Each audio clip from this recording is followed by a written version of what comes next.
आपण सुरुवात करतोय चर्चेतल्या बातमीने। हो, रविवार असला तरी घडामोडी वेगाने घडतात, मी जसं काय म्हणतो, आणि घडामोडी घडतात म्हणजे चर्चा ही होताना दिसतेच। चला सुरुवात करूयात। राज्यात महायुतीच्या नेत्यांमध्ये धुसफूस सुरू असल्याची चर्चा असतानाच केंद्रीय गृहमंत्री अमित शहा यांची राज्याचे उपमुख्यमंत्री एकनाथ शिंदे यांनी भेट घेतली आणि या भेटीत अमित शहांबरोबर समोर एकनाथ शिंदेंनी अजित पवारांच्या अर्थ खात्याबाबत तक्रारीचा पाढा वाचल्याची चर्चा आहे। मात्र महायुतीत कोणतीही धुसफूस नसून खुशखुश असल्याची प्रतिक्रिया एकनाथ शिंदेंनी दिली आहे। महायुतीत अंतर्गत धुसफुसीची चर्चा।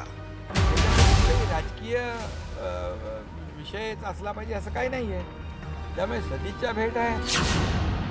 शिंदेंनी घेतली अमित शहांची भेट। सदिच्छा भेट घेणं याच्यामध्ये काय आहे? राजकारण काय? धुसफुसीच्या चर्चा शिंदेंनी फेटाळल्या।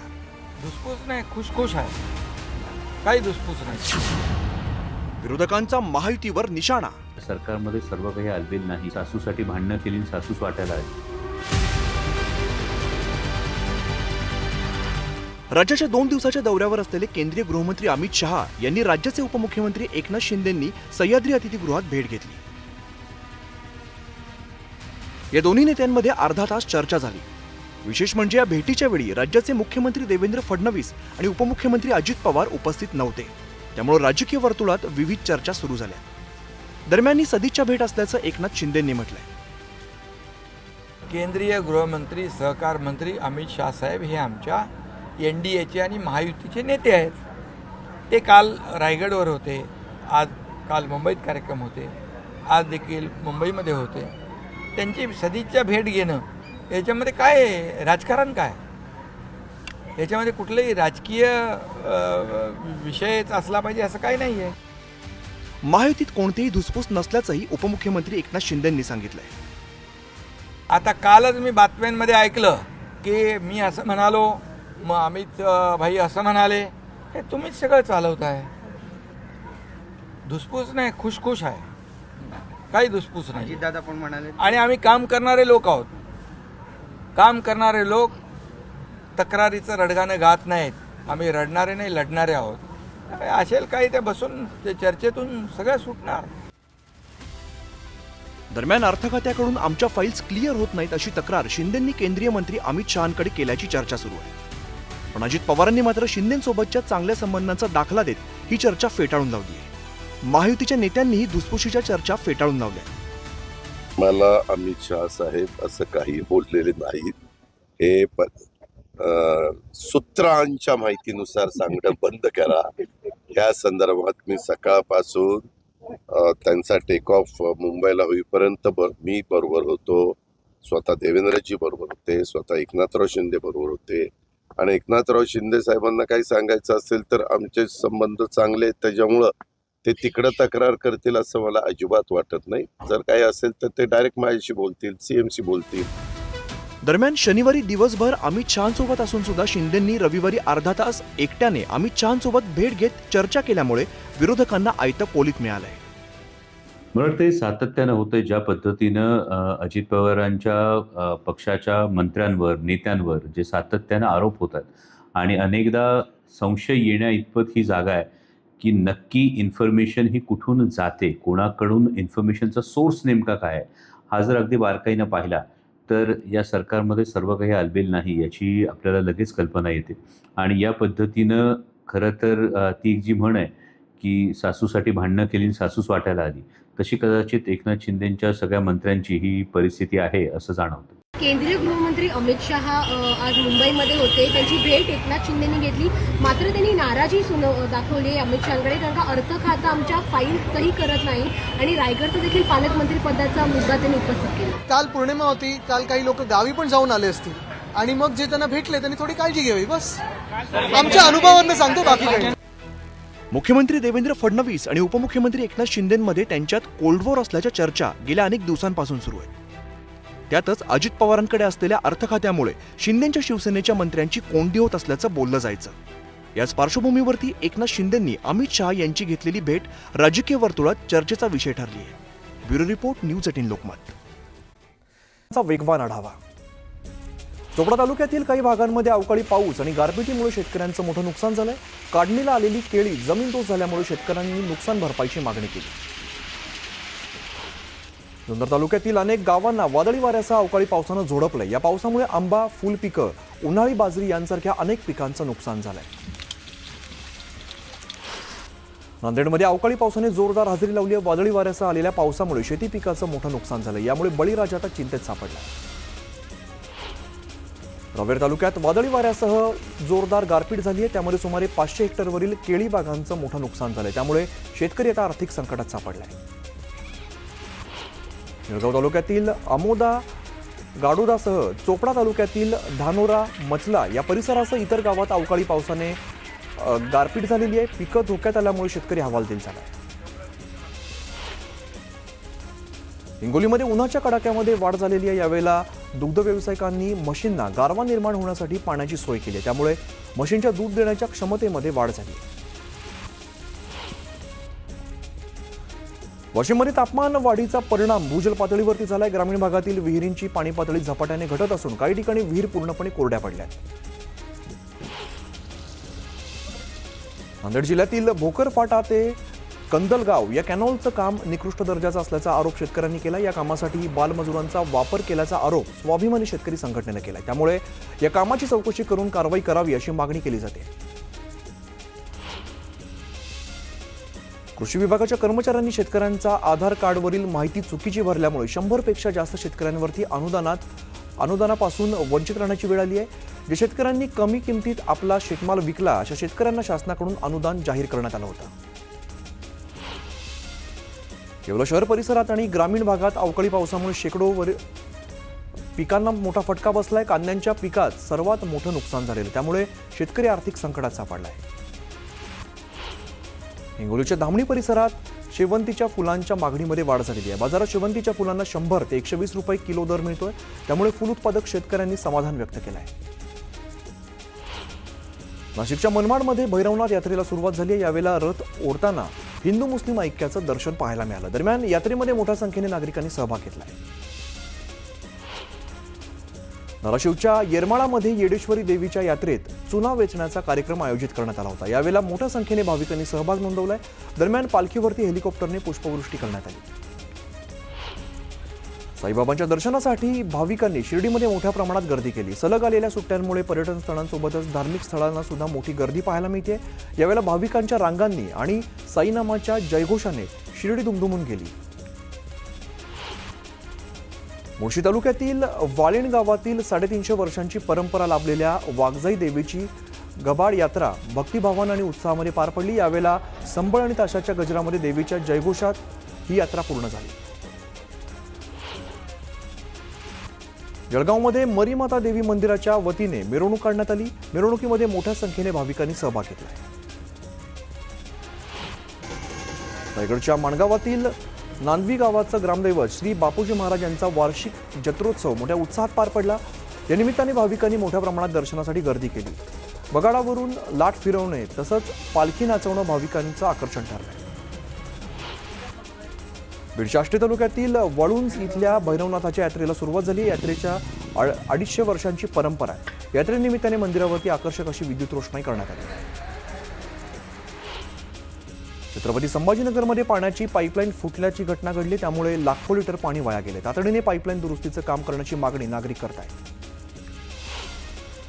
जलसाठ्याचं पुनरुज्जीवन करण्यासाठी जलयुक्त शिवार अंतर्गत योजना राबवली जाते. या संदर्भात शेतकरी आणि नागरिकांमध्ये जनजागृती रथाच्या माध्यमातून जनजागृती केली जाणार आहे. तहसीलदार भाऊसाहेब थोरात यांनी या रथाला हिरवा कंदील दाखवला आहे. नंदुरबारच्या केलापाणी गावामध्ये रुग्णवाहिका नसल्यामुळे नागरिकांना अडचणींचा सामना करावा लागतोय. आजारी रुग्णांना झोळीतून पायपीट करत रुग्णालयामध्ये नेण्याची वेळ या नागरिकांवर आली.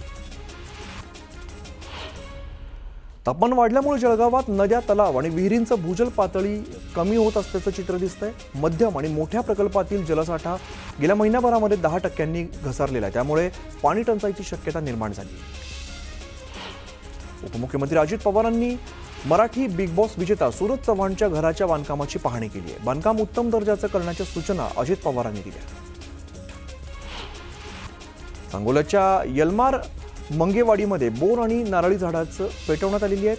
ही झाडं शेजारील शेतकऱ्याने पेटवल्याचा आरोप करण्यात आला आहे. तातडीने नुकसान भरपाईची मागणी करण्यात आली आहे. बुलढाण्याच्या संग्रामपूर तालुक्यातील 449 जन्म आणि मृत्यू प्रमाणपत्र रद्द करण्यात आले. संग्रामपूर तहसीलदारांनी ही माहिती दिली. नंदुरबार जिल्ह्यातील धडगाव तालुक्यामध्ये जंगलामध्ये वन विभागाने कारवाई केली आहे. यावेळेला विक्रीसाठी तोडून ठेवलेल्या सागाच्या झाडांच्या दांड्या वन विभागाने जप्त केल्यात. या दाढीदरम्यान लाकूड तस्कर फरार झाले. रत्नागिरी जिल्ह्यातील अंजर्ले समुद्र किनाऱ्यावरती कासव महोत्सव सुरू आहे. किनाऱ्यावरील कृत्रिम घरट्यातील कासवांच्या पिल्लांना समुद्रात सोडण्यात आले. ही पिल्लं समुद्रात झेपावताना पाहण्यासाठी पर्यटकांनी मोठी गर्दी केली. नाशिकमधील अनेक वर्षांपासूनची मडबाची परंपरा यंदा सुद्धा अबाधित आहे. आयुर्वेदिक मातीचा लेप लावून उन्हापासून आणि त्वचेच्या विकारांपासून प्रतिबंध व्हावा यासाठी याचं आयोजन करण्यात आलंय. यामध्ये शेकडो नागरिकांनी सहभाग घेतला. उरणमधील पीरवाडी समुद्रात 4 पर्यटक अडकलेले होते. समुद्र किनाऱ्यापासून 300 मीटर अंतरावरती असलेल्या खडकावरती पर्यटक अडकले होते. दरम्यान सागर रक्षक दलाच्या जवानांनी पर्यटकांना सुखरूप बाहेर काढलं. येवल्यात एका मशिदीवरती वीज कोसळल्याची घटना घडली. त्यामुळे मशिदीच्या छताला तडे गेले. सुदैवाने यात कोणती जीवितहानी झालेली नाही. मालवण समुद्रातील सिंधुदुर्ग किल्ल्याचा 358वा वर्धापन दिवस उत्साहात साजरा करण्यात आलेला. यावेळेला किल्ल्यात शिवरायांचं पूजन करण्यात आलं. दरम्यान शिवभक्तांनी शिवरायांचा जोरदार जयघोष केला. पुसद ते वाशिम मार्गावरील खंडाळा घाटामध्ये भला मोठा खड्डा पडलेला. त्यामुळे अपघाताच्या प्रमाणामध्ये वाढ झाली. त्यामुळे हा रस्ता लवकरात लवकर दुरुस्त करावा अशी मागणी नागरिक करत आहेत. जळगावच्या दीपनगरमध्ये तापी नदीतून वीज निर्मितीसाठी बेकायदेशीर पाणी उपसा सुरू असल्याचा आरोप शेतकऱ्यांनी केलाय. तापी नदीतील जल उपसा तातडीने बंद करण्याची मागणी शेतकरी करतात. एसटी बसच्या अभावाने मनमाड, नांदगाव या शहरासोबतच ग्रामीण भागातील शेकडो विद्यार्थ्यांची परवड सुरू आहे. तापमानाचा पारा 41 अंशांवरती पोहोचला असताना तासनतास विद्यार्थ्यांना कडक उन्हात थांबून सामना करावा लागतो. त्यामुळे विद्यार्थ्यांसाठी वेळेत बस उपलब्ध करून देण्याची मागणी केली जाते. नांदेड शहरात सध्या 2 दिवसाआड पाणी पुरवठा केला जातो. शहराला पाणी पुरवठा करणाऱ्या विष्णुपुरी धरणात मुबलक पाणीसाठा आहे. मात्र पुढील काळात टंचाई भासू नये यासाठी इसापूर धरणातून राखीव पाणीसाठा मागवण्याचा निर्णय पालिकेनं घेतला आहे. गेल्या 3 महिन्यात भाजीपाला आणि शेतीमालाचे दर प्रचंड कोसळलेत. या विरोधामध्ये आरपीआयने कोरडूवाडी बाजार समितीमध्ये आंदोलन केलंय. कांदे, वांग, बटाटे यांचे हार घालत शासनाचा निषेध केलाय. भिवंडीमध्ये राज्यातील पहिलं आणि देशातील दुसऱ्या बागेश्वर बालाजी मठाची निर्मिती करण्यात आली आहे. बागेश्वर बालाजी सनातन मठाचं लोकार्पण 14 एप्रिल रोजी करण्यात येणार आहे. बीड जिल्हा रुग्णालयातील डॉक्टरांच्या हलगर्जीपणामुळे एका गर्भवती महिलेचा मृत्यू झाल्याचा गंभीर आरोप महिलेच्या नातेवाईकांनी केलाय. प्रसूती व्यवस्थित करण्यासाठी जास्तीत जास्त पैशांची मागणी करण्यात आली. 2000 देऊन सुद्धा व्यवस्थित उपचार न झाल्यामुळे महिलेचा मृत्यू झालाय असा आरोप करण्यात येतो. मानवी दातांना शस्त्र मानलं जाऊ शकत नाही. चावा घेतल्याचा गुन्हा अदखलपात्र असल्याचा निर्णय औरंगाबाद खंडपीठाने दिलाय. जळगावच्या अमळनेर तालुक्यात आगीचं सत्र अजून सुद्धा सुरू आहे. मारवड ढेकूनंतर आता कळमारचे परिसरामध्ये लागलेल्या आगीमध्ये ज्वारी आणि जनावरांचा चारा जळून खाक झाला. यामध्ये आगीत 12 शेतकऱ्यांचं 29,56,000चं नुकसान झालंय.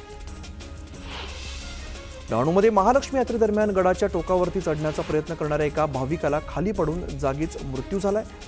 कन्हैयालाल असं या भाविकाचं नाव असून तो गुजरातच्या सुरत इथून महालक्ष्मी गडावरती दर्शनासाठी आला होता. न्यूझीलंडवरून भारतात आलेल्या एका युट्यूबरला शिव्या शिकवण्याचा प्रकार समोर आला होता. दरम्यान याच युट्यूबरला एक मराठी तरुणाने चक्क तंबाखू खायला शिकवल्याची बाब समोर आली आहे. शिवप्रेमींनी या घटनेचा निषेध केला आहे. वर्ध्याच्या तळेगावमध्ये एका क्रिकेट अकादमीच्या इमारतीला आग लागली. या आगीमध्ये इमारतीचं मोठं नुकसान झालं. बीडच्या पाटोदा तहसील कार्यालयातून चोरट्याने चक्क संगणक लंपास केलेला. या प्रकरणामध्ये नायब तहसीलदारांच्या तक्रारीवरून पाटोदा पोलीस ठाण्यामध्ये अज्ञाताविरोधात गुन्हा दाखल केला आहे. सिंधुदुर्गाच्या चेंदवनमध्ये अपहरण करून एका तरुणाची हत्या करण्यात आली आहे. मारेकऱ्यांना पोलिसांनी अटक केली. मावळच्या आधार रुग्णालयाने त्वरित उपचार करत एका रुग्णाचे प्राण वाचवलेत. विशेष म्हणजे रुग्णाकडे पैसे नसताना रुग्णालयाने उपचार केले. त्यामुळे आधार रुग्णालयाचं सर्वत्र कौतुक केलं जात आहे.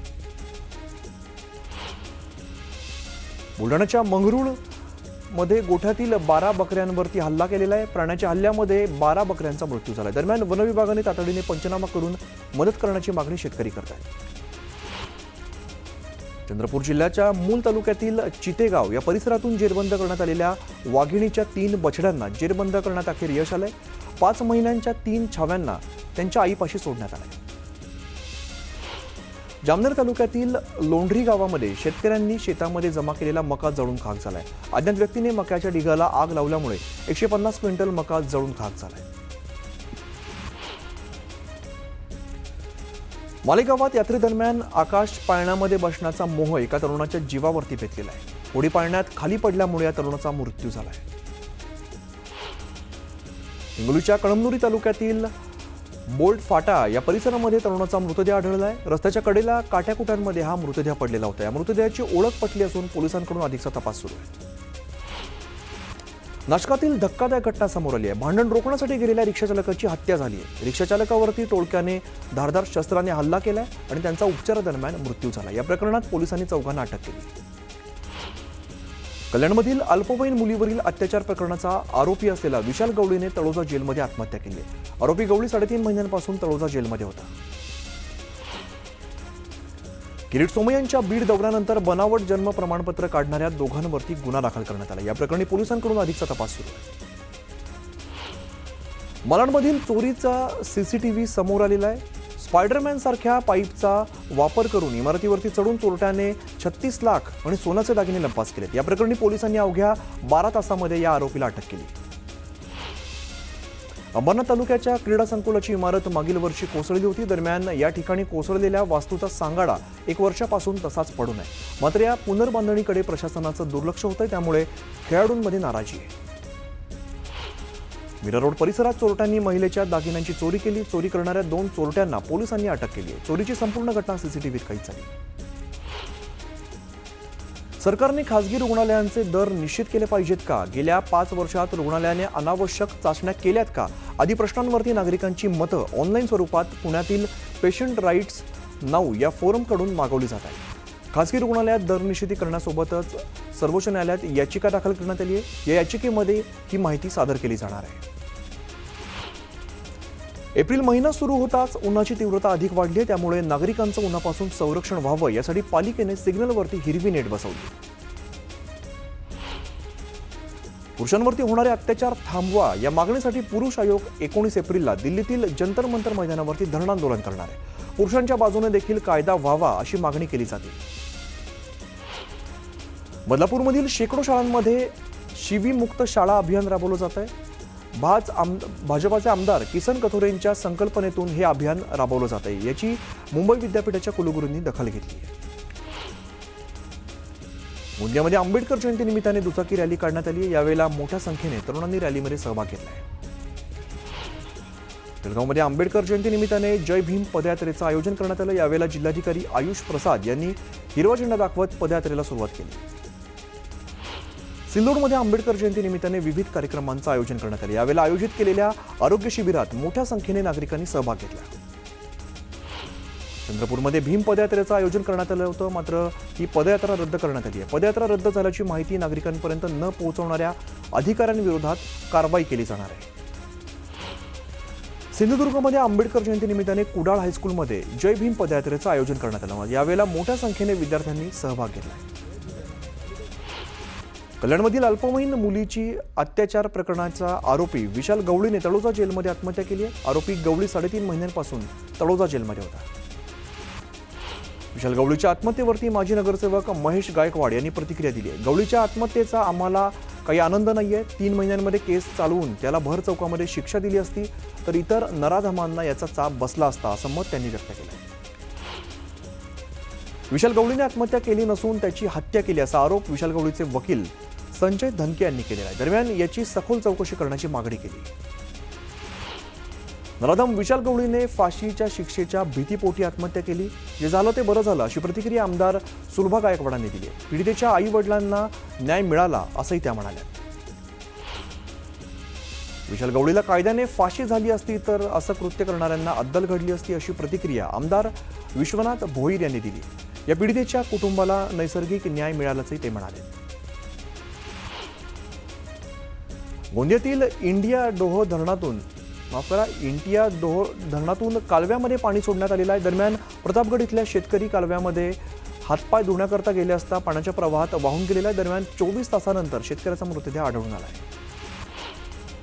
1500 रुपये पाहून काँग्रेसच्या बहिणीने देखील आपल्यालाच मतदान दिलं असं विधान गुलाबराव पाटलांनी केलंय. विधानसभेमध्ये माझ्या विरोधात हवा होती, मात्र लोकांनी छप्पर फाडून मतं देऊन मला निवडून दिलं असं ते म्हणाले.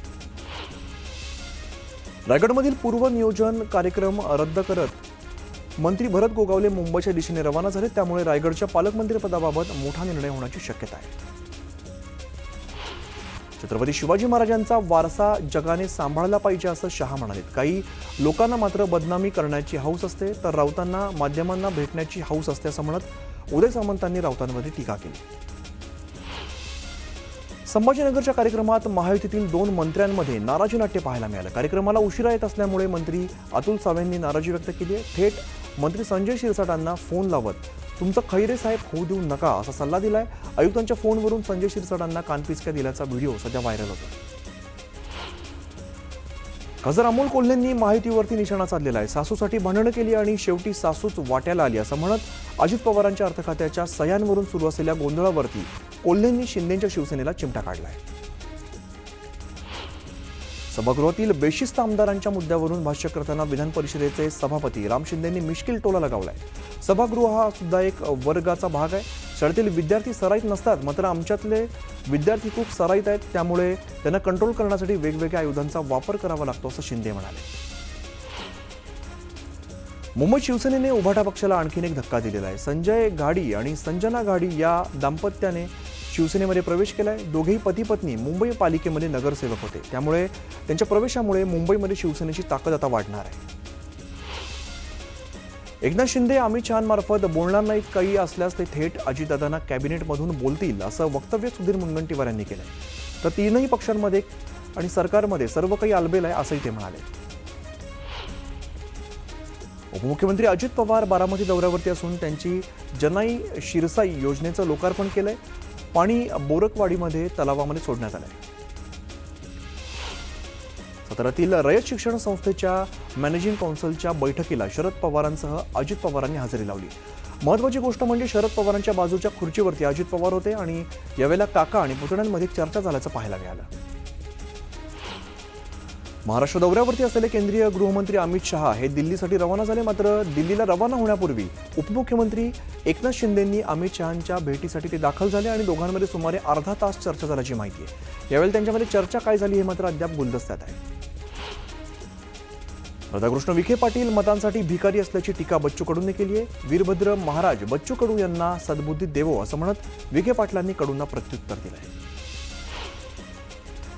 सुरेश धस आणि संदीप क्षीरसागर यांनी 2014 साली शिक्षक बदली प्रक्रियेत 39 कोटींचा घोटाळा केल्याचा आरोप होतो. ओबीसी नेते बाळासाहेब सानप यांनी हा गंभीर आरोप केला आहे.